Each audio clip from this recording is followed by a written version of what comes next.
Hey guys, let's begin with an ancient hymn from the poem The Flower Song goes like this, and I quote, "To hear your voice is pomegranate wine to me. I draw life from hearing it. Could I see you with every glance, it would be better for me than food and drink." Unquote. These aren't the words of a modern poet, but a lover's whisper written thousands of years ago, preserved on papyrus during Egypt's New Kingdom, somewhere between 1300 and 1100 BC. Words that still feel warm, human, and deeply personal. And that's where our story begins, not with conquest or treasure, but with emotion and memory. Before we step through the portals of history, take a moment to get comfortable and allow your thoughts to settle. If you enjoy these peaceful journeys through time, don't forget to like and subscribe. And let me know in the comments, where are you listening from, and what time is it there right now? Now let's step back in time, way back. Long before pyramids touched the sky and long before names like Tutankhamun or Cleopatra existed. By around 3500 BC, Egypt was divided into two major regions. Upper Egypt was in the south. It followed the narrow path of the Nile through valleys and cliffs. Lower Egypt was in the north, near the river's wide delta that opened into the Mediterranean Sea. These two regions developed their own customs, symbols, and rulers, but they also knew about each other, and sometimes they fought. Each had its own king, each had its own crown, but that was about to change. Sometime around 3100 BC, a powerful leader from Upper Egypt rose to unify both lands. His name was Nama, though in later records he's sometimes called Menes. His story marks the official beginning of ancient Egyptian history. You can picture it, not as a single event, but as a series of moves, battles, alliances, rituals. Nama and his forces moved north, eventually taking control of Lower Egypt. He didn't just take power, he united symbols. He combined the white crown of Upper Egypt and the red crown of Lower Egypt into one symbol, the double crown, a symbol of unity and control over the two lands. The most famous evidence of this unification is the Nama palette, a carved piece of stone found in the temple at Hierakonpolis. On it, you can see Nama wearing both crowns, marching in triumph and overseeing the defeated. It's not a perfect snapshot of history, but it's a powerful message. Egypt is now one kingdom. This was the beginning of the First Dynasty, the start of the early dynastic period, a new chapter for a civilization that would last for more than 3,000 years. With Nama's rule came the rise of Memphis, a city near the border of Upper and Lower Egypt. It became the first capital of United Egypt. From here, future kings would rule, organize the growing state, collect taxes, build temples, and create systems of control that would eventually become central to Egyptian culture. Writing also began around this time. The first hieroglyphs appear on pottery, seals, and walls. These early symbols would grow into a full written language, allowing Egyptians to record names, events, offerings, and prayers. Religion also became more structured. The early gods and spirits now became part of a more complex system. Temples began to rise, priests gained power. The afterlife was not just a hope, it became a planned journey with rules, rituals, and symbols to help the soul reach the next world. So much of what we know as ancient Egypt began here, not with massive monuments, but with the organization of ideas. Unity, kingship, writing, religion, architecture. The things that made Egypt unique were now in motion. It's strange to think how far they'd come, from tiny villages along the river to a full kingdom with a crowned ruler and a belief in eternal life. And yet, they were only at the beginning. From here, the old kingdom would rise, and with it, the first pyramids. You step into the open desert. The Nile is still nearby, but now the land feels different. It's wider, quieter. The villages are behind you, and ahead, you see shapes rising from the sands. They look familiar at first, triangular forms pointing to the sky, but they're smaller than the pyramids you know, rougher, simpler. These are early attempts, the first experiments in building something meant to last forever. We're now in the Old Kingdom, roughly 2700 to 2200 BC. Egypt is stable, it's united, the government is organized, and power is centered in the hands of the pharaoh, a ruler considered not just a king, but a god on earth. His role isn't just political. He is responsible for maintaining order in the universe, what the Egyptians called Mayat. And part of that role includes preparing for the afterlife. That's where the pyramids come in. The first pyramid wasn't the classic shape you're used to. It started with a man named Imhotep, an architect and priest who served under Pharaoh Djoser. Imhotep designed a structure at Saqqara that began as a simple flat-roofed tomb, a mastaba. Then, he stacked smaller versions on top, creating the world's first stone pyramid, the Step Pyramid. It was a major breakthrough. It wasn't just larger, it was symbolic, a staircase to the heavens. From there, the idea grew. Pharaohs began competing, trying to outdo their predecessors by building bigger, smoother, and more impressive tombs. You can imagine the early construction sites. They're busy and carefully organized. Stone blocks are being cut from nearby quarries, mostly limestone for the outside and granite for the inner chambers. Teams of workers are loading them onto sleds and dragging them across the sand. But how? This is the part that always surprises people. The pyramids weren't built by slaves, as some old stories claim. They were built by skilled laborers, seasonal workers, farmers, craftsmen, who worked in shifts, often during the months when the Nile flooded their farmland. They lived in nearby villages built just for them, with access to food, water, and even medical care. Archaeological digs have uncovered bakeries, breweries, and dormitories. They weren't forced. They were proud. Many saw it as service to the gods. As you watch, massive stone blocks are being hauled up long ramps. Engineers use levers and pulleys to adjust their position. Water is poured onto sand to reduce friction. Each block is carefully placed. It's not quick work, but it's incredibly precise. The level of planning required is astonishing. The most famous pyramids, those at Giza, were built during this time. The Great Pyramid of Khufu is the largest of them all. Over 2 million blocks were used, some weighing more than 50 tons. Yet the structure is aligned almost perfectly with the cardinal directions and the stars. Its base is nearly level to within a few centimeters. When you stand beside it, whether now or thousands of years ago, the scale is overwhelming. You tilt your head back and can barely see the top. The sides are steep. The air around it is still. Even unfinished, even weathered, it feels like it shouldn't exist. Not without cranes or steel or modern tools. But it does, and it has for over 4,500 years. Each pyramid wasn't just a grave. It was part of a much larger complex. Temples, causeways, courtyards, and tombs for royal family members. Priests would perform daily rituals to honor the dead king, even long after his burial. Offerings were brought to ensure the king's soul had food and drink in the afterlife. Inside the pyramids, passageways led to hidden chambers. Some of these were carefully designed to confuse grave robbers. Others were aligned with specific stars. In many cases, the pharaoh's body would be placed in a large granite sarcophagus deep inside, surrounded by symbolic carvings and precious objects. Unfortunately, most pyramids were looted over the centuries. The gold, jewelry, and treasures meant to accompany the dead into the next life were often stolen. But the structures themselves stayed standing, and that, in many ways, is the real treasure. The knowledge that something built so long ago, with no computers or engines, could survive earthquakes, wind, and war. As time passed, pyramid building evolved. Later, pyramids were smaller and less precise. Some collapsed due to poor design or rushed construction. But the legacy remained.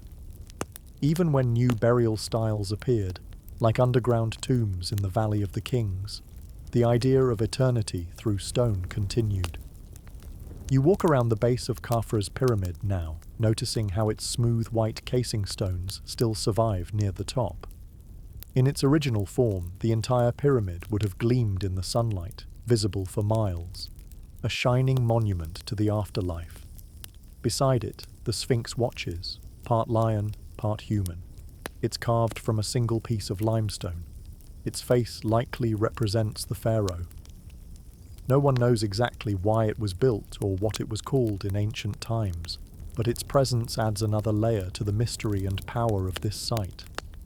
Back then, the pyramids weren't abandoned ruins. They were active places. Pilgrims came to pay respects. Priests maintained the temples. The area around Giza was full of life and movement. And yet, these massive structures were always about death, or more accurately, life after death. The Egyptians believed that the pharaoh's soul would join the gods and become a kind of eternal star. The pyramid was a launch pad for that transformation. So much effort, decades of labor, massive stone, organized workers, all to help one person reach eternity. And yet, in doing so, they built something that outlived the king, something that still inspires wonder today. The Old Kingdom eventually declined. Central power weakened, local rulers gained more control, droughts and poor harvests led to unrest, but the pyramids remained. They stood there as reminders of what had been achieved. They still do. When you leave the site, it's hard not to glance back. The shape of the pyramids follows you. Their edges cut through the sky like a memory you can't quite explain. You don't need to believe in their magic to feel their presence. They were meant to last forever, and in a way, they have. Egypt had already seen greatness by the time the Old Kingdom came to an end. The pyramids were already ancient, and the early dynasties had created a strong foundation. But things had changed. The government weakened. Regional governors, called nomarchs, started acting more like kings. As central power collapsed, Egypt entered a time of division and instability. This was known as the First Intermediate Period. It wasn't a total collapse. People still farmed, traded, and worshipped. But there wasn't unity. There were famines, power struggles, and foreign threats. Eventually, the Middle Kingdom brought back some order. Pharaohs ruled again, the economy improved, and temples were built. But even that didn't last forever. After the Middle Kingdom came another breakdown, the Second Intermediate Period. This time the threat came from the north. A group of foreign rulers called the Hyksos took control of parts of Lower Egypt. They weren't invaders in the usual sense. Many had already been living in Egypt as traders and settlers. But over time, they gained military strength and seized power. They introduced new weapons, like horse-drawn chariots and stronger bows, which Egyptians had never seen before. For a while, Egypt was divided again, with Hyksos rulers in the north and Egyptian kings still holding on in the south. That's when a young prince from Thebes named Amos stepped into the story. You walk through the city of Thebes, now buzzing with energy and purpose. The people are tired of division. The royal family is planning something big. Amos's father and brother had both tried to fight the Hyksos but died in battle. Now it's his turn. Amos trains his army, upgrades their weapons, and adopts some of the Hyksos' own strategies. After years of campaigning, he finally succeeds. He drives the Hyksos out of Egypt and reunites the country under one rule. This moment marks the beginning of the new kingdom, a time of expansion, wealth, and powerful rulers. Egypt is no longer just protecting itself, it's building an empire. Under the pharaohs of the 18th dynasty, Egypt becomes a military power. Kings like Thutmose I and Thutmose III lead campaigns into Nubia, Syria, and Canaan. They bring back gold, goods, and prisoners. Tribute flows into Egypt from distant lands. But war isn't the only thing happening. You walk through the temples of Karnak and Luxor, massive stone structures carved with scenes of offerings, battles, and parades. The walls are covered in bright colors and hieroglyphs. The columns rise like forests of stone. These aren't just places of worship, they're statements of power. Then you come to someone who stands out in every way, Hatshepsut. She wasn't supposed to rule. She was the daughter of a king, the wife of a king, and the stepmother of a king. But when her husband died and her stepson was too young to take over, she became regent and then pharaoh. She ruled for more than 20 years. Hatshepsut built incredible monuments, including her famous temple at Deir el-Bahari. She sent trade expeditions to far-off lands like Punt. Under her, Egypt was peaceful, prosperous, and beautifully decorated. She even wore the false beard of the pharaoh to present herself as a full king. Her stepson, Thutmose III, later took full power. He was a skilled warrior and is sometimes called the Napoleon of ancient Egypt. He expanded Egypt's reach more than any other pharaoh. After him came Amenhotep III, a king of wealth and style. His reign was marked by peace and grand construction. Statues of him still stand, huge, confident, calm. During his time, Egypt reached the height of its cultural power. Then came a sharp turn. His son, Amenhotep IV. He changed his name to Akhenaten and tried something radical. Instead of worshipping many gods, he promoted one, Aten, the sun disk. He closed old temples, moved the capital to a new city called Akhetaten, modern-day Amarna, and focused all worship on this one god. It didn't go over well. Akhenaten's religious reforms upset the traditional priesthood and confused the population. Art from his time became more natural and emotional. Some statues showed him with elongated features, and his family shown in affectionate poses, very different from earlier rigid and formal styles. After his death, his changes were quickly undone, and this brings us to someone almost everyone has heard of, though not because of what he did during life: Tutankhamun. He came to the throne around the age of 9. He ruled for less than a decade and died young, probably in his late teens. In that short time, he reversed many of Akhenaten's changes. He reopened temples to the traditional gods, restored the old capital, and tried to bring Egypt back on course. Tutankhamun's reign was not especially remarkable politically, but what made him famous was what happened over 3,000 years later, in 1922, when British archaeologist Howard Carter discovered his tomb in the Valley of the Kings. You step inside the small, dim chamber.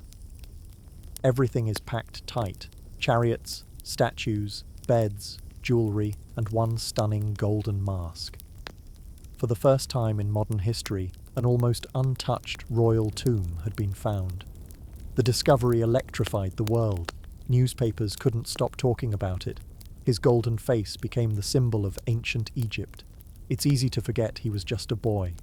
But his death and the objects buried with him gave historians and the public a window into royal life in a way that no other tomb had. Back in ancient times, after Tutankhamun, Egypt continued on. Other powerful rulers came, like Horemheb and Ramses I. But many of the big changes, the key moments that shaped what we think of as ancient Egypt, happened during this golden era, from Ahmose to Tutankhamun. This was the time when Egypt was a global power, when kings were considered living gods, and when temples and tombs grew larger than cities. But as always, time moved forward. Soon, Egypt would face new enemies, new challenges, and new rulers. When you first arrive in Alexandria, you notice the sea air before anything else. The Mediterranean breeze carries the scent of salt and trade and new beginnings. It feels different from the hot desert wind near the Nile. This is a new Egypt, and you've arrived at the beginning of one of its most important transitions. It's the year 332 BC. Alexander the Great has just marched into Egypt, but unlike so many others who have come as invaders, he is welcomed. The Egyptian priests even declare him the son of Amun, the chief deity of their pantheon. They see him not just as a foreigner, but as a ruler chosen by the gods. In their eyes, perhaps he is the bridge between old Egypt and something new. Alexander doesn't stay long, but he leaves behind something significant: the city of Alexandria. He names it after himself, of course, but what he builds becomes much more than just a place with his name on it. Alexandria grows into one of the greatest cities of the ancient world, a center for learning, science, literature, and trade. The famous Library of Alexandria is founded here. It's more than just a building with scrolls.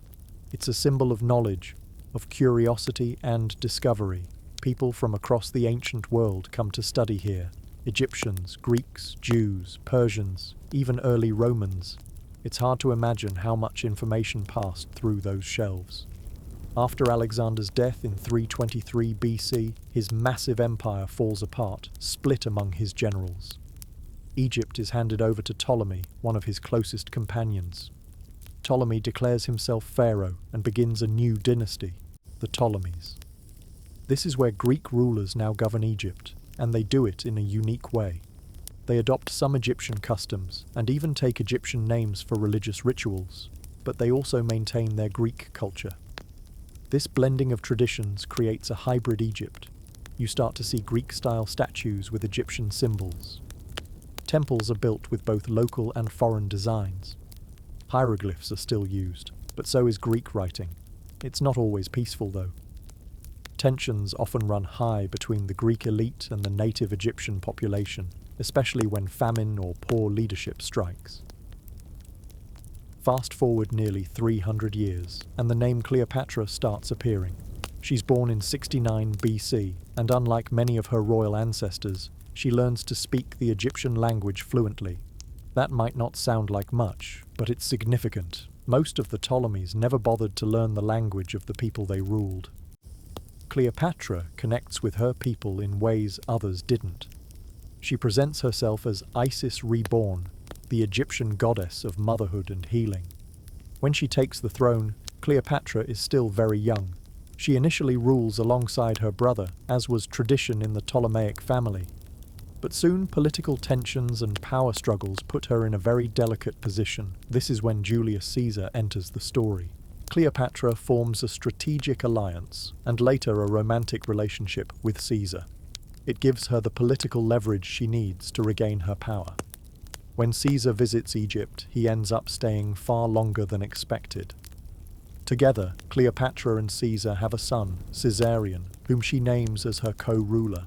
But when Caesar is assassinated back in Rome in 44 BC, everything shifts again. Rome is no longer a distant ally. It's now the unpredictable force hovering over Egypt's future. Cleopatra then turns her attention to Mark Antony, one of Caesar's closest allies, and now one of the most powerful men in the Roman world. Her relationship with Antony is both personal and political. Together they try to maintain Egypt's independence. They hold lavish festivals in Alexandria and even launch military campaigns. But back in Rome, Antony's enemies, especially Octavian, use their alliance as propaganda. Octavian paints Cleopatra as a dangerous foreign queen manipulating Roman affairs. Eventually, the conflict escalates into war. The Battle of Actium in 31 BC becomes the turning point. Antony and Cleopatra's forces are defeated by Octavian's navy. A year later, with Octavian preparing to march into Egypt, both Antony and Cleopatra take their own lives. The exact details remain debated. Some say Cleopatra used a poisonous snake, others think it was a drug. Either way, it marked the end of the Ptolemaic dynasty. In 30 BC, Egypt officially becomes a province of the Roman Empire. Cleopatra was the last pharaoh. After her, there are no more native rulers.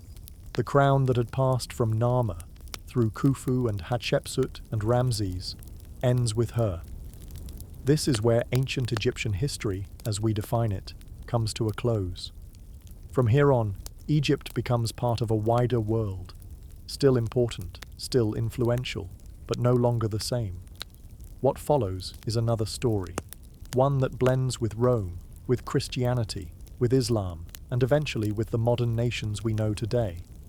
But ancient Egypt, its dynasties, its pyramids, its gods, those remain behind, quietly waiting in the sands and stones, etched into temples and tombs, never truly forgotten. When Cleopatra died in 30 BC, Egypt did not fall into silence, but something had changed forever. The line of pharaohs was broken. The temples still stood, the Nile still flowed, and the pyramids still cast their long shadows. But now, Egypt was part of something bigger. It was no longer ruled by its own kings and queens. It was now a province of Rome. You find yourself walking through Alexandria again, but the energy is different. The streets are busier. Roman soldiers guard the ports. Latin is now spoken alongside Greek and Egyptian.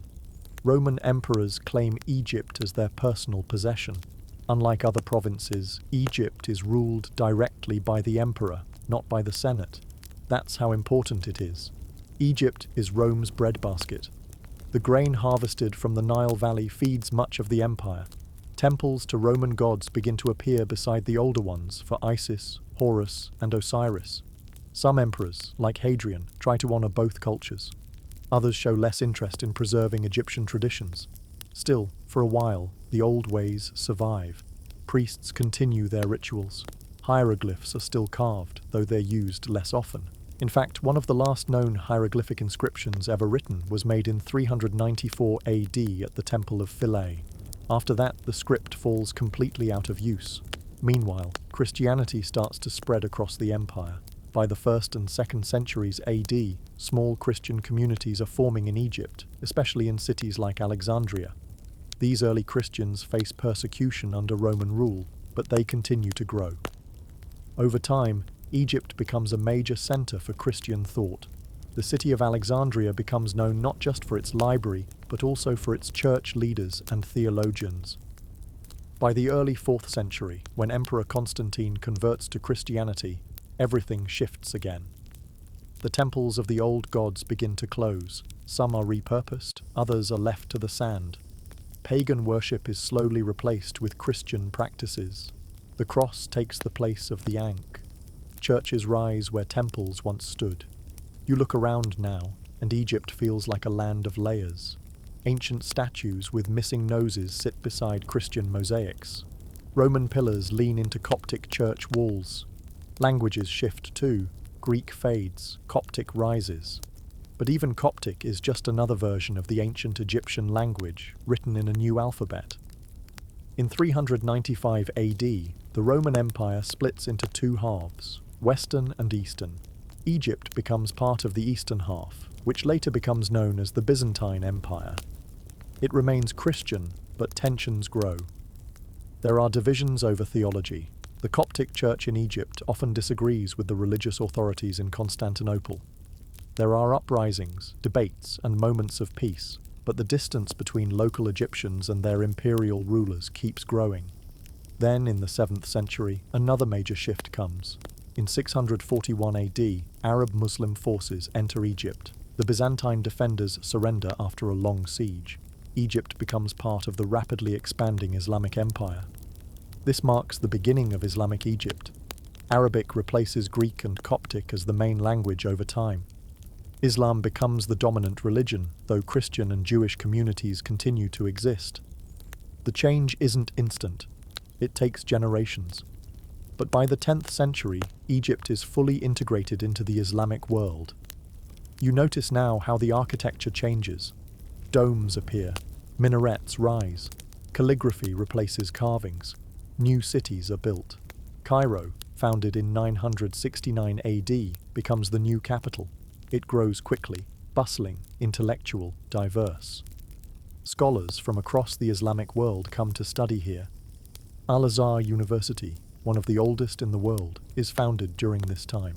Egypt becomes a center of learning once again, just as it was under the pharaohs and during the Ptolemaic age. But the focus is different now. Philosophy, medicine, astronomy, law, and religion. In the following centuries, Egypt is ruled by various dynasties: the Fatimids, the Ayyubids under Saladin, the Mamluks, and eventually the Ottomans. Each group leaves its mark, building forts, schools, mosques, and markets.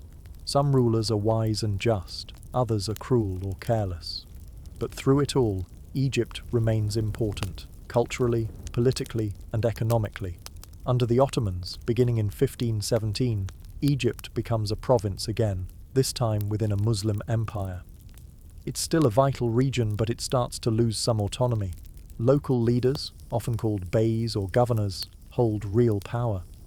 The economy becomes more controlled by outside forces. Trade routes shift, and by the 18th century, European powers begin to show serious interest in Egypt again. Then, in 1798, something unusual happens. Napoleon Bonaparte, the French general, invades Egypt. He comes not just with soldiers, but with scientists, artists, and historians. They study the land, record its ruins, and collect artifacts. It's during this campaign that the famous Rosetta Stone is discovered, a key to unlocking the lost language of hieroglyphs. Though Napoleon's army is eventually driven out, this moment marks the beginning of modern Egypt's encounter with the West. European scholars become fascinated with ancient Egypt.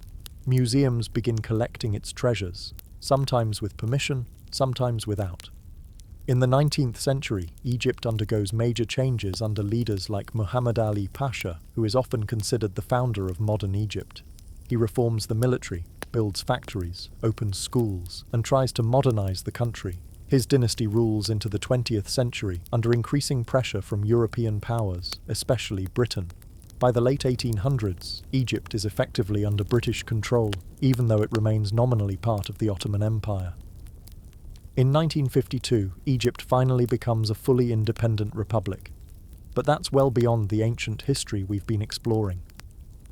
Looking back, the story of Egypt after Cleopatra is not a simple fall. It's a transformation. The culture changes, yes, but the land itself keeps its identity. The pyramids don't crumble. The Nile doesn't stop flowing. The people continue their lives, adapting, believing, rebuilding. Temples turn into churches, churches into mosques, hieroglyphs into Coptic, Coptic into Arabic. And yet, if you walk through Egypt today, you'll still see echoes of everything that came before.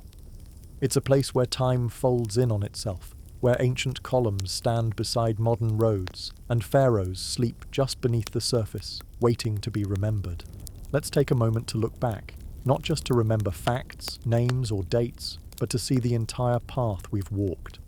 We started at the very beginning, in the quiet mornings of 5000 BC, long before the first pyramid, before there were pharaohs or priests or gold masks. Back then, Egypt wasn't even Egypt. It was a collection of small villages scattered along the Nile, surrounded by open desert and watched over by stars. People farmed and fished. They tracked the seasons by watching the floods. They buried their dead with care, wrapping them in linen and placing pottery and tools beside them, showing that even in those earliest days, they believed in something more, a life after death, or at least the importance of memory. Then came unification, around 3100 BC, when a man named Nama, also known as Menes, brought Upper and Lower Egypt together under a single crown. He started the first dynasty. He also started something bigger, the tradition of pharaohs ruling as both kings and gods. This idea would define Egypt for the next 3,000 years. From there, things moved fast. During the Old Kingdom, Egypt built its most famous landmarks, the pyramids of Giza. Massive stone tombs rising from the desert, built with extraordinary engineering and organization. They weren't just graves. They were monuments to belief, to power, to permanence. Even today, we don't fully understand how they were built, but we do know they were created with intention and with great pride. Then came the Middle Kingdom, a time of growth, organization, and military expansion. Egypt became stronger, more connected. Temples were built in the south, art and literature flourished. Later, during the New Kingdom, Egypt reached its peak. This was the time of great rulers, Thutmose III, who expanded Egypt's territory through military campaigns. Hatshepsut, the woman who ruled as king and built breathtaking temples. Akhenaten, who tried to change the entire religion of Egypt by focusing on one god, the Aten. And Tutankhamun, the young pharaoh whose tomb would be rediscovered thousands of years later, capturing the imagination of the modern world. This was also the era of Ramses II, one of Egypt's longest reigning and most celebrated kings. He built grand monuments, fought famous battles, and signed what may be the world's first recorded peace treaty, but no empire lasts forever. By the end of the New Kingdom, Egypt began to weaken. Internal conflict, invasions from outside, and economic troubles slowly chipped away at its power. Different dynasties rose and fell. Foreign rulers like the Libyans, Nubians, Persians, and eventually the Greeks took turns controlling the land. When Alexander the Great arrived in 332 BC, Egypt welcomed him. He was seen as a liberator, someone who respected their traditions. After his death, one of his generals, Ptolemy, took control. His family, the Ptolemaic dynasty, would rule Egypt for nearly 300 years. And then came Cleopatra, the last pharaoh, a ruler who spoke the Egyptian language, dressed like the old queens, and tried to keep Egypt independent in a world dominated by Rome. Her alliances with Julius Caesar and Mark Antony are legendary, but they weren't just romantic. They were political, attempts to protect Egypt's future. When she and Antony lost to Octavian, later Augustus, Egypt became part of the Roman Empire. That was the end of Egypt's ancient identity as an independent kingdom. But it wasn't the end of Egypt's story. Under Roman rule, the old temples slowly lost their importance. Christianity began to spread, especially in cities like Alexandria. In time, Egypt became one of the early centers of Christian learning and theology. The ancient gods faded from daily life. The last known hieroglyphic inscription was written in the late 4th century AD. A few centuries later, Egypt changed again, this time under Islamic rule. In 641 AD, Arab armies conquered the region, and over the next few generations, Islam and Arabic language became part of everyday life. Egypt became part of a new cultural and religious world. In medieval times, Cairo became the new capital and a major center for science, education, and trade. Egypt remained important, even as it became part of the Ottoman Empire in the 1500s, and later came under British influence in the 1800s. So what do we take away from all this? Egypt's history is not a straight line. It's a long river, sometimes calm, sometimes rough, but always moving. It changes course. It widens, it narrows, but it never dries up. The same land that saw the building of the pyramids also witnessed the rise of Christianity, the call to prayer from mosques, and the hum of British steam engines. And through it all, the Nile kept flowing. The people kept adapting. The culture kept evolving. If you walk through Egypt today, you'll find ancient ruins beside modern buildings. You'll hear Arabic spoken in the streets, but you'll also see echoes of a time when scribes wrote in hieroglyphs and farmers worshipped the sun. Egypt is not a place stuck in the past. It is a place shaped by its past. So whether you remember it for the pyramids, the golden mask of Tutankhamun, the clever politics of Cleopatra, or the faded walls of temples rising from the sand, Egypt's story stays with you. It reminds us that civilization isn't made only by inventions or armies. It's made by people who plant crops, carve stones, raise families, ask questions, and believe in something greater than themselves. That's what Egypt gave the world, and that's what it still gives, a sense of wonder.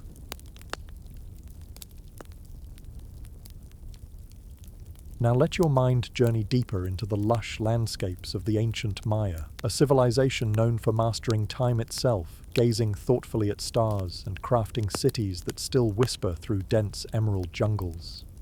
As the night deepens, picture yourself drifting into the peaceful heart of Mayan lands, where moonlight glistens upon stone temples, illuminating mysteries carved in delicate glyphs. It was around 250 CE when the Maya civilization entered what historians call its classical period, a gentle flowering of culture, knowledge, and peaceful ambition. Imagine beneath canopies of towering ceiba trees, sacred to the Maya, their branches brushing the stars. Deep within these jungles, cities emerged quietly, like dreams rising gracefully from the forest floor. Tikal, Palenque, and Chichen Itza, each more wondrous than the last. Historians still marvel at the Mayas' intricate understanding of astronomy and mathematics. Picture yourself gazing quietly at their sky, discovering constellations drawn by ancient hands.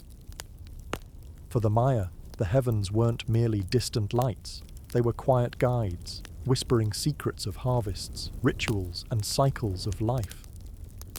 In observatories built of carved stone, Maya astronomers recorded celestial movements, their precise calculations unmatched by civilizations elsewhere in their era.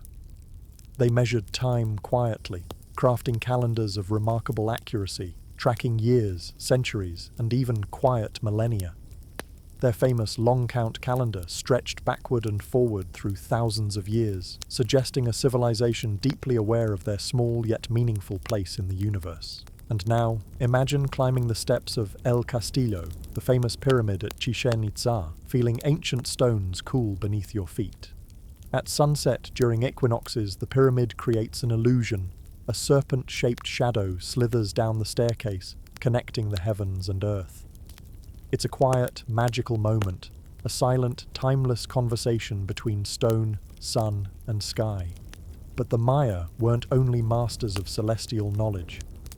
Beneath their jungle canopy, they developed a sophisticated writing system, an intricate combination of glyphs and symbols, each woven with meaning. It was one of only a few ancient writing systems to blossom independently, allowing historians to decode stories, myths, and everyday life, bringing the voices of ancient scribes back to life. Picture yourself in a quiet Maya library, illuminated by torches, shelves lined with folded bark paper books or codices, filled with precise glyphs and vibrant illustrations. Turning pages, you see depictions of rituals, stories of gods and heroes, and quiet records of the heavens. Sadly, only a few codices survived the passing centuries. Most were lost, leaving gaps in our understanding and prompting historians to piece together their stories from fragments, inscriptions, and quiet whispers of the past. Now, let yourself drift through a Maya market, the air scented with cacao, maize cakes, and fresh fruit. Here, traders exchanged goods from distant lands, jade from Guatemala's mountains, colorful feathers from tropical birds, and seashells from distant coasts. Trade networks connected cities gently across hundreds of miles, each exchange strengthening bonds and sharing culture through peaceful interactions.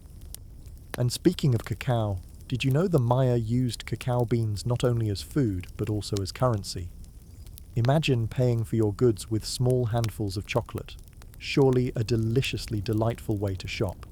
A whimsical thought, yet true. But alongside their wonders, the Maya also developed complex social structures. Atop pyramid-shaped hierarchies were kings and nobles, leading ceremonies and guiding daily life. Yet beneath these powerful figures, communities thrived, artisans, farmers, traders, all contributing to the heartbeat of civilization. Yet despite their peaceful achievements, shadows occasionally brushed Maya life. Disputes between city-states, whispered rivalries, and struggles for power wove through their histories. Still, historians debate how pervasive conflict truly was, whether warfare defined their civilization or merely punctuated moments of tension amid long stretches of coexistence. Tonight, as you drift deeper into the Maya's story, consider how their civilization reminds us of humanity's universal desire for understanding. Like them, we gaze at the stars, seeking meaning. Like them, we build connections, communities, and quiet legacies, hoping to leave our mark upon history's vast canvas. The Maya were, above all, seekers of wisdom, connection, and harmony. They whispered to the stars, crafted calendars with tender precision, and left behind quiet cities that still inspire wonder. Let these truths carry you deeper into restful sleep, knowing history's mysteries are always unfolding, waiting quietly to whisper their secrets. Now, as the night deepens and wraps you in a comforting stillness, let your thoughts drift toward the remarkable achievements of the ancient Maya. Allow yourself to wander dreamily among their quiet yet astonishing accomplishments, marveling at their advanced agriculture, precise calendars, and the timeless beauty of their architectural wonders. Imagine stepping into a peaceful Maya village at dawn, the morning air scented by blooming flowers and dew-drenched maize fields. The Maya, master farmers, nurtured a profound understanding of the land, developing advanced agricultural techniques that sustained bustling cities deep within jungle landscapes. Through ingenious practices like terracing hillsides, building raised fields, and carefully rotating crops, they overcame environmental challenges, coaxing abundant harvests from the earth. In low-lying wetlands, they delicately shaped fertile plots called chinampas, small, floating gardens, much like their Aztec neighbors, to yield maize, beans, squash, and cacao, their beloved source of chocolate. Speaking of cacao, allow your imagination or indulgence. Picture a Maya priest preparing a ceremonial drink beneath the cool shade of a temple courtyard. With careful reverence, he mixes roasted cacao beans, honey, maize, and spices, creating a frothy, nourishing beverage considered divine. Historians still debate whether ordinary Maya citizens regularly enjoyed this cherished drink, or if its pleasures were reserved exclusively for the elite. Regardless, we can agree it sounds deliciously inviting. Beyond agriculture, Maya civilization excelled in architecture and city planning. Imagine yourself wandering slowly through Palenque, hidden in the jungles of Chiapas. Here, majestic temples rise serenely through misty morning air, their stone facades etched with intricate carvings depicting deities, celestial events, and the quiet stories of kings and queens. One of these magnificent structures, the Temple of Inscriptions, shelters an extraordinary discovery, a burial chamber hidden beneath layers of stone containing the remains of Pakal the Great, Palank's revered king. Historians marveled when first uncovering this peaceful resting place, as Maya pyramids were not widely known to house tombs. This revelation reshaped our understanding of Maya burial practices, connecting the civilization to cultures like ancient Egypt, where pyramid tombs held similar significance. But perhaps the Mayas' most celebrated achievement was their remarkable mastery of calendars and astronomy. Picture yourself atop the lofty El Caracol Observatory at Chichen Itza, gazing upward at stars slowly tracing their paths across the velvet night. From this peaceful vantage point, Maya astronomers meticulously tracked celestial cycles, observing the quiet motions of planets like Venus and Jupiter with astonishing accuracy. They developed calendars so precise that modern astronomers still marvel at their ingenuity. The Mayas' long count calendar, famous for its remarkable complexity, measured vast spans of time stretching over thousands of years. Their shorter calendar cycles, the sacred Tzolk'in and the solar Hab, interwove seamlessly, guiding daily life, rituals, and agricultural cycles. As you drift onward through the Mayas' quiet wonders, imagine visiting their bustling markets, alive with activity beneath warm sunlight filtering through leafy canopies. Here, artisans showcased extraordinary craftsmanship, delicate ceramics painted with vibrant scenes, intricately woven textiles dyed in soft, vivid colors, and exquisite jade jewelry carved with serene beauty. And as you stroll through these marketplaces, enjoying the rhythmic hum of conversation, remember a quirky yet delightful detail. The Maya loved ball games. Their ball courts, long, narrow playing fields bordered by sloping stone walls, hosted matches where players skillfully maneuvered heavy rubber balls without hands or feet, using only elbows, hips, and knees. Historians still debate whether these games were primarily ritual, competitive, or purely recreational. Yet it's charming to imagine ancient spectators cheering beneath shaded awnings, reveling in camaraderie. As tonight's exploration draws to a peaceful pause, let your imagination linger warmly upon the Mayas' timeless legacy.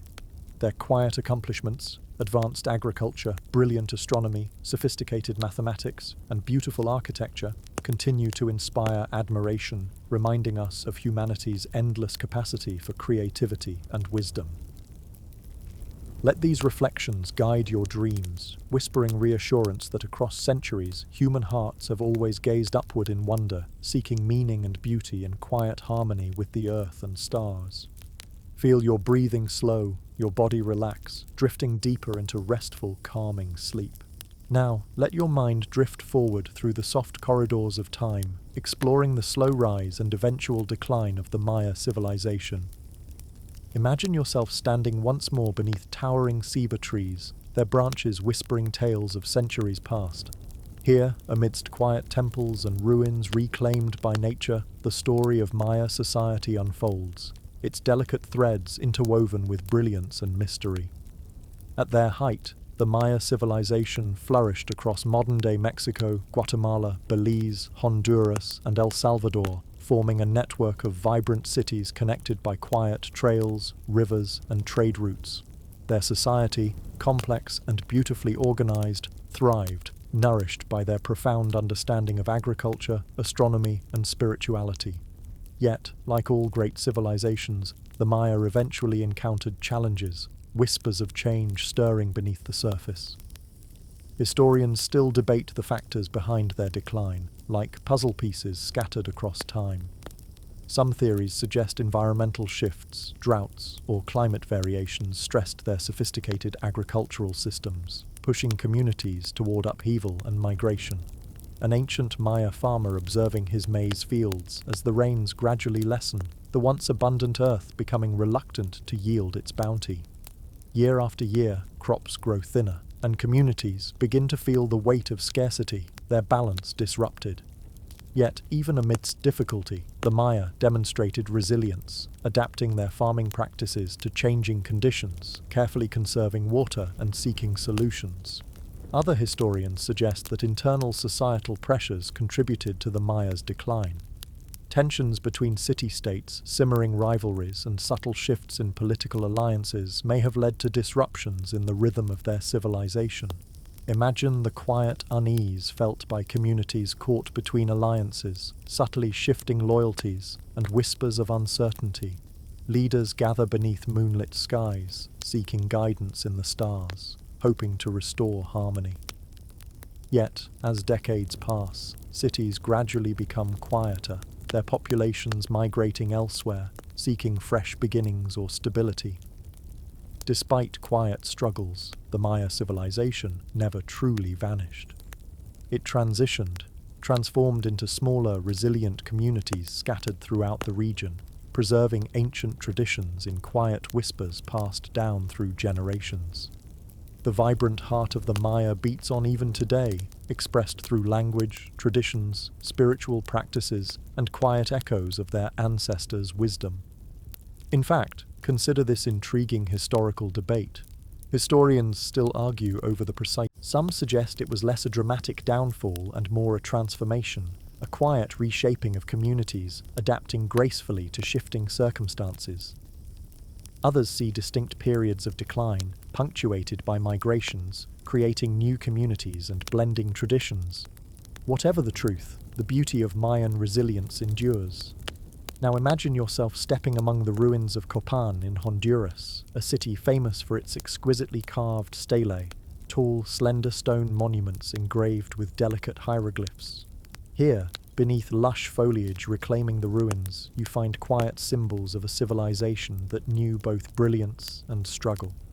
You can touch the carved surfaces, feeling their subtle textures, wondering at the hands that once crafted them. Yet even amidst decline, the Maya civilization left profound legacies. Their careful observation of celestial bodies, mastery of mathematics, and peaceful coexistence with nature continue influencing modern culture and inspiring endless fascination. Their sacred calendar whispers through generations, marking cycles of renewal, rebirth, and connection with the cosmos. And before tonight's exploration concludes, here's a quirky and comforting tidbit. Descendants of the ancient Maya still inhabit the same lands today, preserving ancient traditions while integrating modern life. Imagine sitting by a fire in a modern Maya village, sharing stories beneath starlit skies, legends and wisdom passed down through centuries, connecting past, present, and future. Let this thought comfort you as you drift deeper into restful sleep, knowing history rarely ends abruptly. It shifts, transforms, and continues living within us, guiding humanity's journey forward. Allow yourself to feel connected to these ancient souls, their quiet struggles and triumphs echoing within your own heartbeat. Tonight, as your breathing slows, imagine drifting beneath ancient starlight, embraced by centuries of wisdom, resilience, and quiet grace.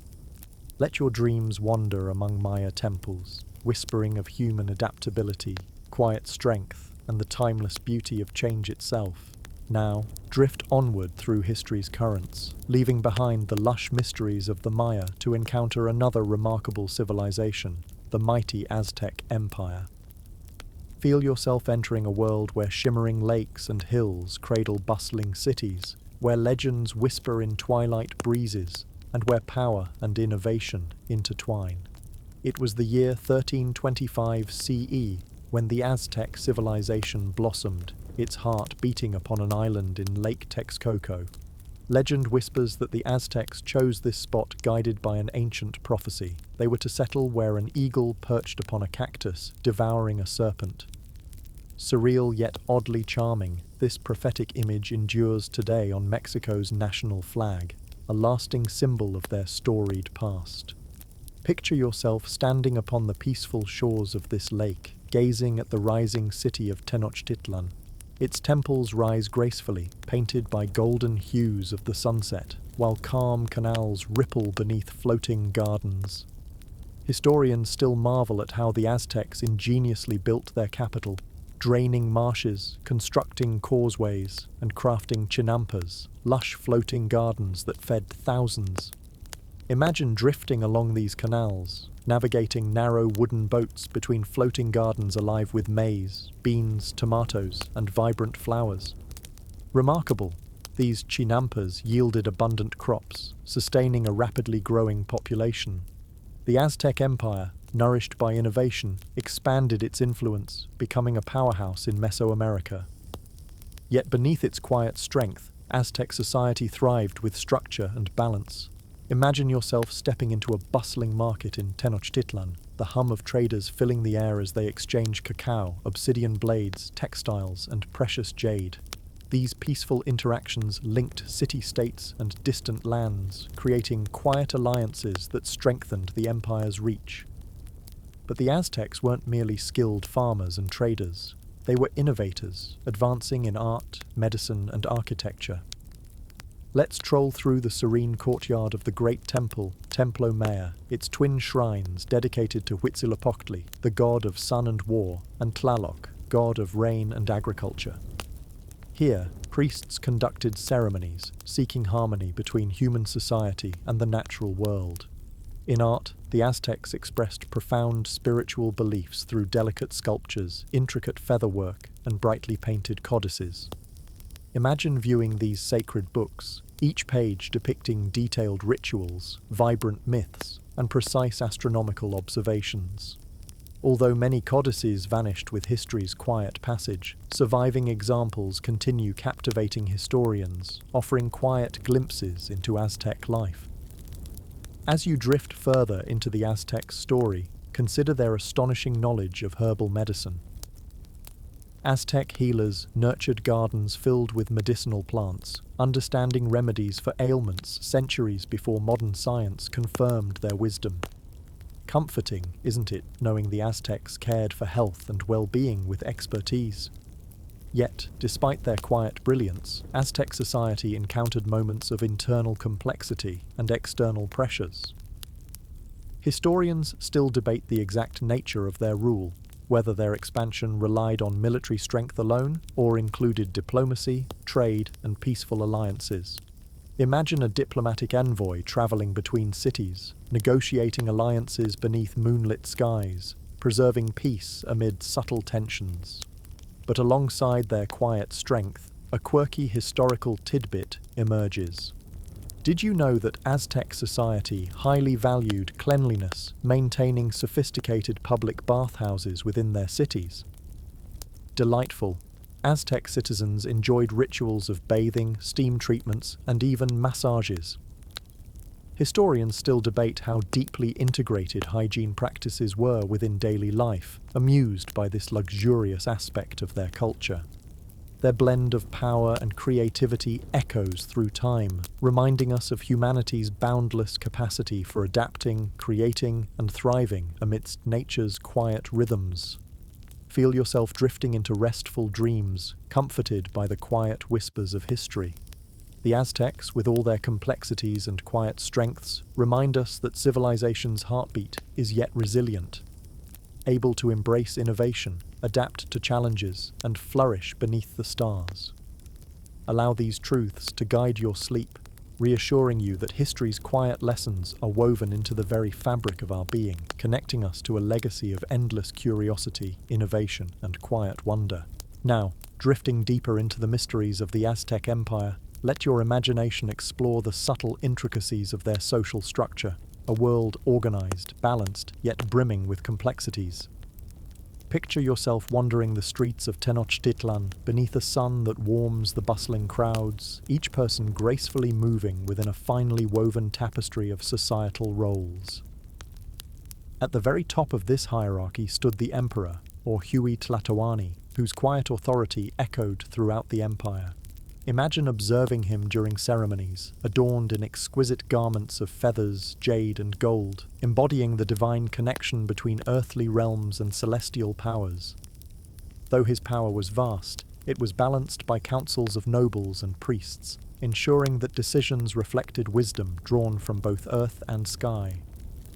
Just beneath the emperor, a quiet class of nobles administered cities, oversaw trade, and commanded military affairs. Picture these noble families, living comfortably yet burdened by responsibilities, maintaining peace and stability through diplomacy and cautious alliances. They wore vibrant feathered headdresses and finely woven textiles, symbols of status, reflecting their roles as both caretakers and leaders. And speaking of nobility, here's a quirky detail for your imagination. The Aztecs reserved certain vibrant feather colors, particularly the blues and brilliant greens, for nobility alone. Imagine strolling through markets where these shimmering feathers were traded carefully, guarded like precious gemstones, reserved for those whose status merited such colorful adornment. Beneath the nobles, the priestly class thrived. Priests maintained temples, tracked celestial movements, and guided spiritual rituals. Imagine stepping into a quiet temple courtyard at dusk, the air scented with incense and flowers, priests chanting hymns, guiding the community in ceremonies that ensured harmony with nature and cosmic rhythms. Next, consider the merchants, Pochteca, who navigated vast distances to trade cacao, jade, feathers, and obsidian across Mesoamerica. Picture them embarking on quiet journeys, traveling carefully along winding roads, guided by starlight, exchanging goods and news between distant cities. Their quiet journeys expanded Aztec influence, linking the empire in peaceful webs of trade and diplomacy. Then, nestled within the heart of society, lived skilled artisans and craftsmen, admired for their delicate skills. Imagine watching a quiet potter carefully shape clay into beautiful vessels painted with vivid symbols, depicting scenes of daily life, mythic creatures, or quiet celestial imagery. These artisans sustained cultural traditions, passing techniques down through generations. But at the foundation of this society were the commoners, farmers, laborers, and everyday citizens who nurtured fields, constructed buildings, and sustained the empire's heartbeat. Picture a farmer tending maize fields at sunrise, grateful for rains and rich soil.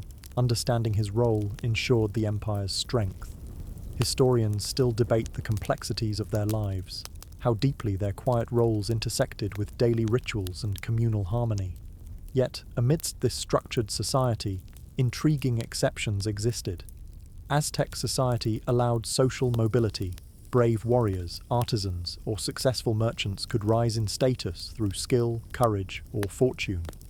Imagine a young warrior earning distinction, ascending social ranks after acts of bravery, praised by the community and rewarded by the empire. Another layer within Aztec society were women, influential yet distinct in their roles. Picture women artisans weaving intricate textiles, midwives caring for new life, and priestesses conducting rituals within temples dedicated to feminine deities. Their quiet presence enriched society, guiding communities in subtle yet profound ways. Within this structured society lay quiet debates among historians. How deeply hierarchical was Aztec culture, truly? Was their hierarchy rigidly enforced, or adaptable, allowing quiet flexibility beneath formal structures? While historians explore these complexities, it is clear the Aztec social system gracefully balanced roles and responsibilities, ensuring societal harmony and resilience. Tonight, as your thoughts explore these layers of Aztec society, marvel at how civilization itself organizes communities, balancing leadership, spirituality, craftsmanship, and daily life. Comforting, isn't it? Knowing that beneath history's complexities lies humanity's quiet desire for connection, meaning, and balance. Now, allow your thoughts to drift deeper into the soft realms of Aztec art, spirituality, and culture, worlds filled with beauty, quiet reverence, and enduring legacies. Imagine wandering through an ancient Aztec city at twilight, where flickering torchlight illuminates vibrant murals, stone carvings whisper of past glories, and soft echoes of music drift through warm, fragrant air. Aztec culture breathed life into every aspect of daily existence, infusing meaning into simple tasks and elevating ordinary moments into sacred experiences. Your imagination steps into a courtyard filled with artisans working beneath shaded awnings. Their hands carefully shape clay, carve obsidian, and weave feathers into intricate tapestries of astonishing beauty. Aztec artisans crafted vibrant, powerful images, gods, mythic creatures, and quiet symbols, each piece expressing profound spiritual beliefs. Picture the famed Aztec calendar stone, an immense circular carving adorned with complex glyphs representing cosmic cycles, marking time and celestial movements. This masterpiece fascinates historians who debate its precise meanings. Was it purely symbolic, astronomical, or spiritual? Perhaps all three? And intriguing, Aztec featherwork stands as one of their most delicate arts. Picture craftsmen arranging vibrant feathers, carefully sourced from quetzal and hummingbird, creating headdresses, cloaks, and ceremonial shields. The delicate shimmer of feathers symbolized spiritual purity and divine connection, expressing reverence for nature's soft beauty. Amusing, yet intriguing, historians often debate the precise meanings behind Aztec artistic symbolism. For example, the frequent portrayal of jaguars and eagles. Did these animals symbolize warrior strength, spiritual guardianship, or embody celestial forces guiding earthly life? These quiet mysteries invite endless curiosity, reminding us of art's power to communicate across time. As your thoughts drift onward, consider Aztec spiritual beliefs, profound, deeply interconnected with nature, and expressed through rich mythology. Imagine sitting in a quiet temple courtyard beneath a star-filled sky, listening to a storyteller recount the myth of Quetzalcoatl, the feathered serpent deity of knowledge, wisdom, and renewal. According to legend, Quetzalcoatl brought humanity knowledge of agriculture, art, and civilization. Beloved, he taught communities peaceful living, quiet cooperation, and reverence for nature.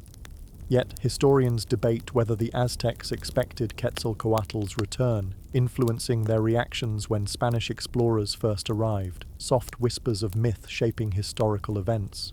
Aztec religion embraced a pantheon of deities, each representing aspects of nature, human life, and cosmic harmony. Imagine a ceremony dedicated to Tlaloc, the rain deity, conducted to ensure abundant harvests.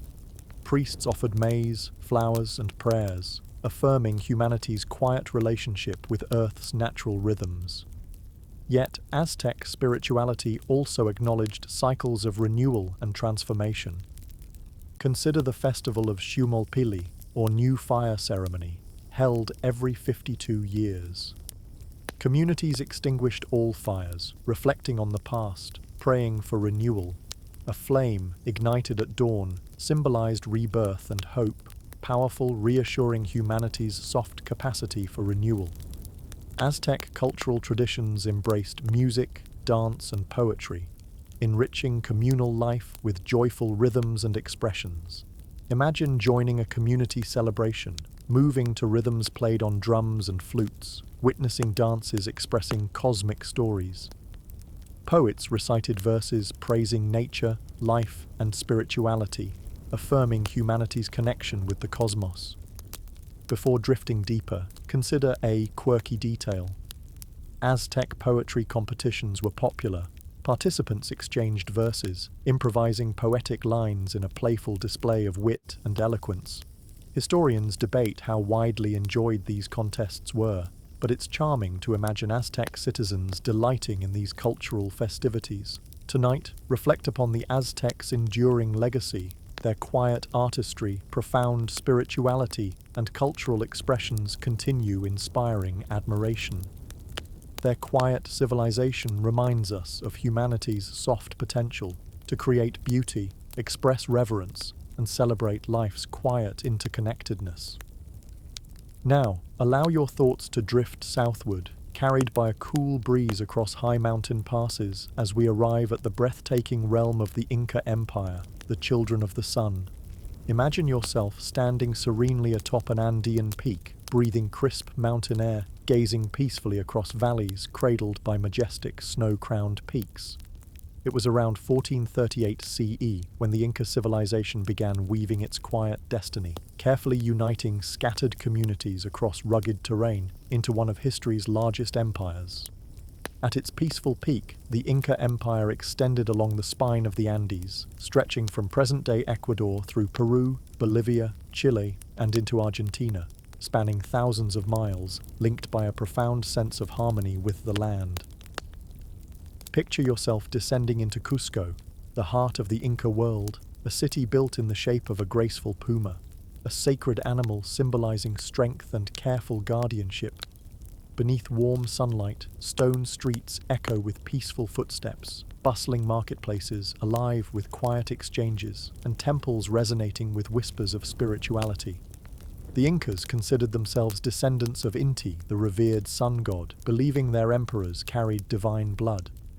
Imagine attending a quiet ceremony at the sacred temple of Coricancha, its walls plated in gold reflecting sunlight in peaceful brilliance, affirming the bond between human and celestial realms. Historians debate how deeply spiritual beliefs influenced the expansion of the Inca Empire. Some suggest spiritual guidance peacefully motivated conquest, while others propose practical necessities, careful diplomacy, alliances, and resource management guided their empire's growth. Regardless, the Incas balanced spirituality with pragmatism, maintaining harmony across their quiet empire. Now wander along the intricate terraces carved gracefully into steep mountainsides, an ingenious agricultural technique nourishing millions. Imagine observing farmers tending maize, potatoes, quinoa, and vibrant vegetables, each terrace designed to prevent erosion, conserve water, and maximize sunlight, peacefully demonstrating the Incas' wisdom. But the Incas mastered more than farming, they excelled in sophisticated construction techniques. Picture yourself walking the serene streets of Machu Picchu, hidden atop cloud-covered peaks. Astonishing, its stones fit so together that not even a blade of grass slips between them. Historians marvel at how precisely the Incas shaped stone, assembling structures resistant to earthquakes, enduring through centuries. As your imagination explores these quiet wonders, consider a quirky historical detail. Did you know the Incas used quipus, knotted strings, to record information?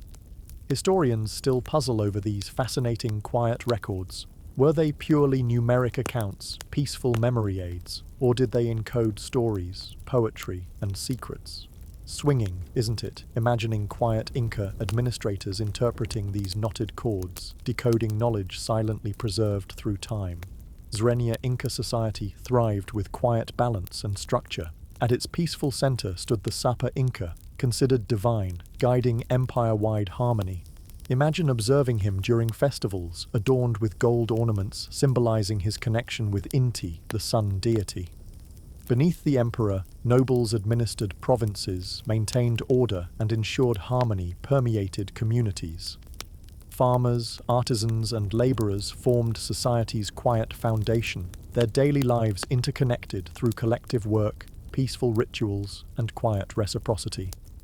Yet fascinating, historians still debate the exact nature of Inca society. Was it centralized, controlled from Cusco, or did regional communities retain peaceful autonomy, linked through shared traditions and quiet obligations? Imagine the quiet lives of everyday citizens, women weaving intricate textiles depicting peaceful symbols, men building roads linking distant villages, children learning traditions passed through generations. The Incas cherished harmony, emphasizing communal cooperation, sharing resources, and peaceful coexistence. Tonight, let your imagination embrace the peaceful wisdom of the Inca, their quiet reverence for nature, spirituality, and harmonious coexistence remind us of humanity's quiet potential. As your breathing deepens, drift into restful dreams, reassured by truths of connection, harmony, and quiet resilience whispering through history. Now, let your thoughts follow the winding paths that crisscrossed the mighty Inca Empire. Paths so carefully crafted, they still cling to the contours of the mountains even after centuries have passed. Tonight, we walk along the Incan road system, or Capac Ñan, a quiet marvel of engineering, endurance, and unity that held together a vast and diverse land. Imagine standing at dawn on a narrow mountain trail. The mist moves like a soft veil over the hills, and below your feet, stones, laid by countless hands, form a sturdy, well-worn path. These roads were not wide or loud. They were humble, yet brilliant. Over 24,000 miles of them stretched across cliffs and valleys, deserts and jungles, threading together the empire like a silver web of connection.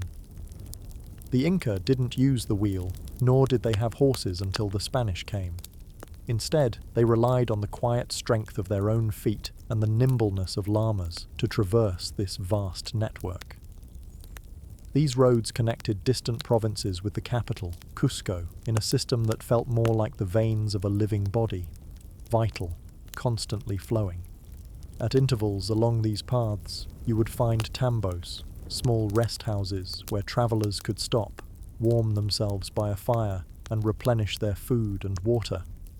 It's comforting to imagine tired messengers pausing here at night, sipping chicha, a fermented corn drink, under a canopy of stars, the same stars their ancestors had read like sacred texts.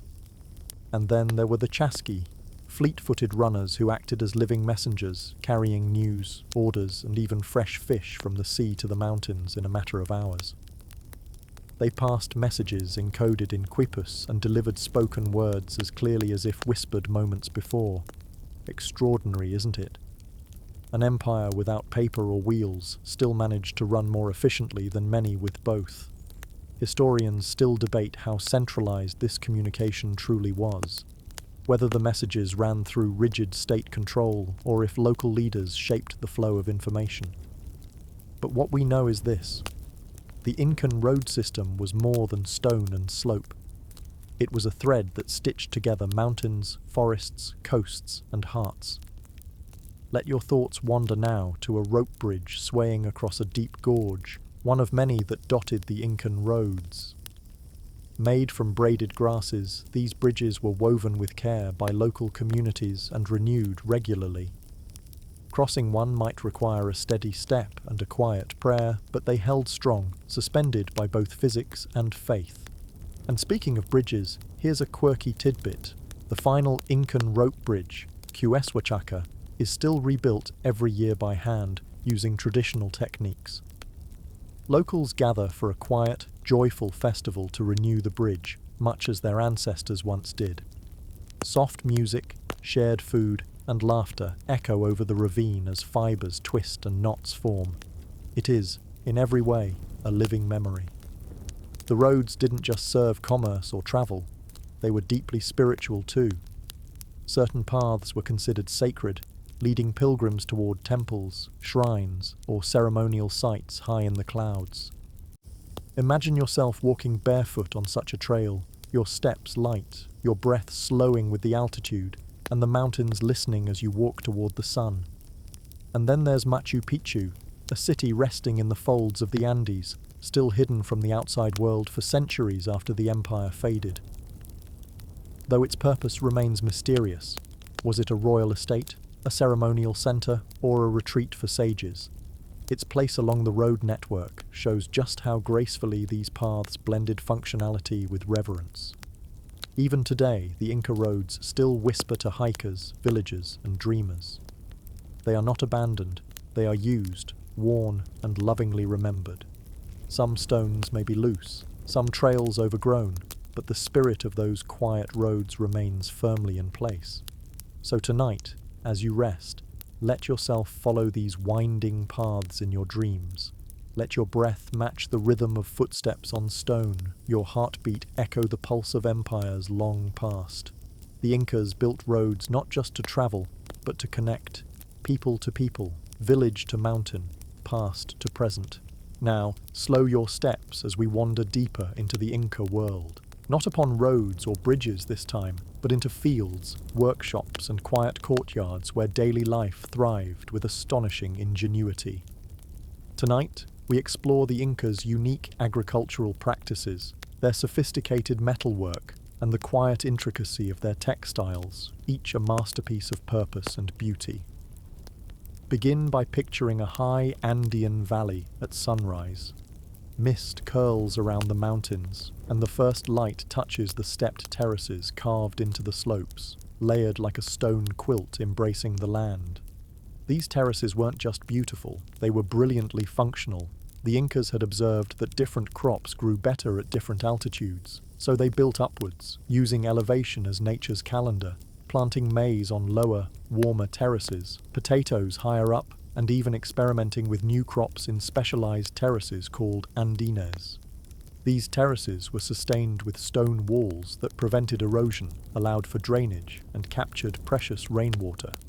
Canals channeled streams from glacial melt far above, winding like silver threads across the hillsides. The water trickled between stones, sustaining crops that would feed millions. Quiet genius, built not with machines, but with observation, patience, and respect for the land. But the real quiet magic lies in their resilience. In areas with poor soil, the Incas enriched the earth with a blend of sand, ash, and organic matter, creating microclimates that supported growth even in difficult environments. Historians still marvel at these innovations, which echo even today in sustainable farming practices across the Andes. Now, follow your imagination into a metalworker's workshop, nestled in the heart of Cusco. The room is quiet but alive with hammering and the soft hiss of cooling bronze. Though the Incas never discovered how to smelt iron, they became quiet masters of the metals they did use, especially gold, silver, and copper. Their tools were simple, but their hands were skillful. Picture a delicate sun mask, its gold surface catching candlelight like a captive flame. Or imagine a silver alpaca figure, no taller than your hand, its features soft, lifelike, almost breathing. These were not just decorations. They were offerings, placed in temples or buried in sacred landscapes to maintain balance between people and gods. The Incas believed metal came from the earth's sacred veins, living threads of the mountain spirits. Gold was the sweat of the sun, silver, the tears of the moon. And so, working with metal was not simply craft, it was devotion, a quiet dialogue between matter and spirit. And here's a soft, quirky thought. Unlike many civilizations, the Incas didn't use metal as currency. Their wealth was measured in how well the community functioned, how harmoniously labor was shared, and how abundantly the land provided. Gold had spiritual value, not economic. Imagine a world where a golden goblet is less prized than a well-dug irrigation canal. It's humbling, isn't it? Now step into a weaving house. The walls are lined with hand-spun yarn, dyed in the warm shades of earth, sky, and flower. Women sit cross-legged on the floor, passing threads across looms, creating patterns that tell stories of ancestors, animals, seasons, and spirits. Inca textiles weren't just for clothing, they were communication. A tunic's pattern could reveal a man's region, role, or rank. Some cloths were offered to the gods, others worn only during solstices or ceremonies. And the finest fabric of all, compi, was so soft and finely woven it was reserved for nobility and divine use. Historians still debate how these patterns were passed down. Were they memorized, whispered from grandmother to granddaughter? Or were they encoded in subtle quipus, waiting to be decoded by skilled hands? The answer, like much of Inca life, is hidden in the weave of time. Textiles were also central to tribute and diplomacy. A gift of finely woven cloth was more than a gift. It was a gesture of peace, respect, or alliance. Imagine receiving a blanket whose colors spoke not in words, but in quiet symbols known only to the weaver and the stars. Tonight, as you lie beneath your own blanket, think of the quiet artistry it represents, not just warmth, but care. The Incas lived in a world where beauty and utility walked hand in hand, where a field was a sacred canvas, a goblet a prayer, and a tunic a story.